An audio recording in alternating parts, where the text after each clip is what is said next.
day. Welcome to day 2 of our Redefining Retirement series. It's our 5-day series. If you missed our 5-minute series yesterday, here's a quick 30-second recap. We were talking about this idea that retirement has changed.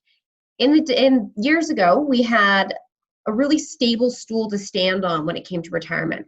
We had this idea that we had government, CPP, and old age, and then most people had a company pension, which provided for many living expenses, and then there was our savings.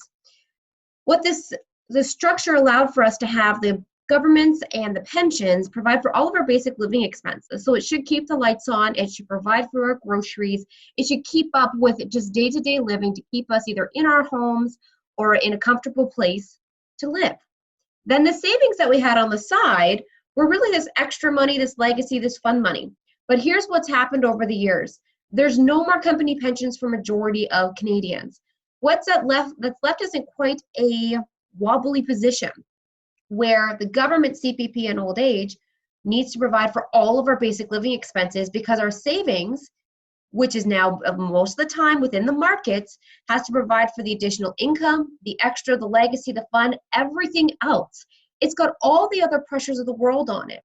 And that's why we get into a numbers problem, especially when markets go volatile, sometimes for a reason that we cannot predict, like the situation we are in today. So let's jump into the numbers and see what it looks like.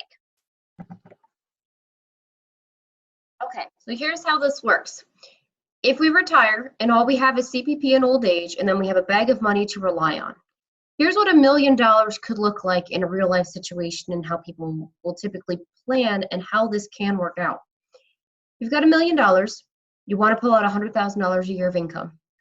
Now, we're not going into taxes and all that stuff. That's a whole other conversation as to what type of account to put it into and the rules and freedom along that. But let's make this simple math. You got $100,000 a year that you want to take out. The best 30-year return in the market from 1970 to 2000 was an average rate of 14.87, okay? That's what you see on your statements. You see an average rate of return a lot of times. And as we're accumulating, as we're saving, that's great. We have time for the ups and downs. We have time for the long term, all of those little things, okay? But when you start to spend, there's this problem called the sequence of returns, where it actually matters where the downturns in the market come into play when you go to retire. So I'll give you an example. It's a great example. If you got $1 million sitting in an account, you want to take $100,000 a year out, and you get an average rate of return point 14.87. That tells us at the end of 30 years, you actually are left with more money than you started with, $15 million, because you're earning more every year than you're taking out.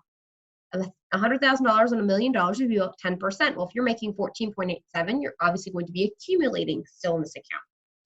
But what happens when we actually have the ups and downs of the markets? Because averages don't mean really anything when it comes to retirement anymore, okay?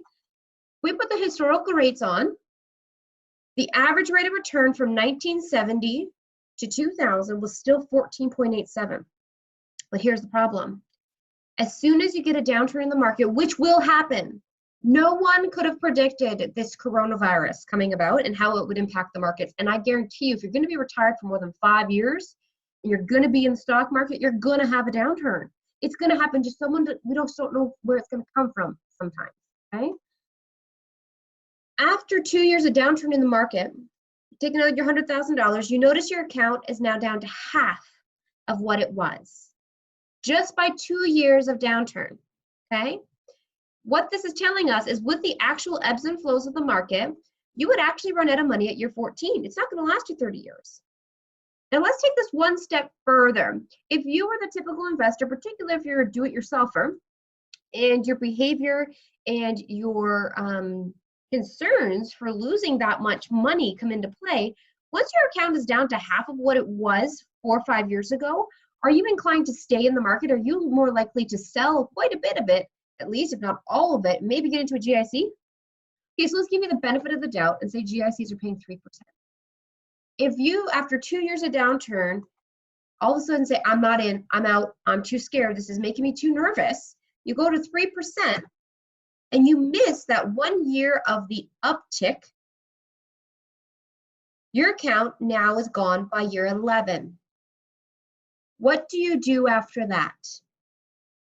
Do you have to sell the family home if you haven't already? Do you have to go and rent a bachelor apartment? Lifestyle is going to take a hit. So this is the problem that we're seeing. And this is a realistic idea of what really happens with the ups and downs of what people see in their statements. This is why the powers that be, as of this week, decided to lower the RIF minimums. That's a minimum, that you have to withdraw out of your retirement accounts. Okay? RSPs and RIFs have a lot of government control over them. And they're reducing what amount you have to take out because they're seeing this exact problem. Where as soon as you get a -14 and -23, they're understanding that between the minimums that they have to take out and that the market's taking a toll on their account, these retirees are going to be left with nothing a lot sooner than they had thought. But there is a solution, and the solution isn't always reducing your RIF minimums, okay? There is a very easy solution that is just not talked about a lot of how to buffer against this volatility. So tomorrow, stay tuned, day 3, we're going to go through the numbers. We're going to go through the ins and outs as to how to buffer this volatility. Doesn't mean we shouldn't be in the markets in retirement, but we should not have all of our income besides CPP dependent on whatever the market's going to do that year. Agreed? We're living in scary times, and it will happen again. So stay tuned tomorrow. Comment below. What did you think about this? Are you averaging 14.87, or is that completely unrealistic anyhow? Should we be looking at 5%? How would that affect your income? Comment below, like, share, send it around. We will see you tomorrow for day 3, where we will show you the buffer volatility solution. It's going to be great. Thanks so much from Oasis Wealth. Have a great day.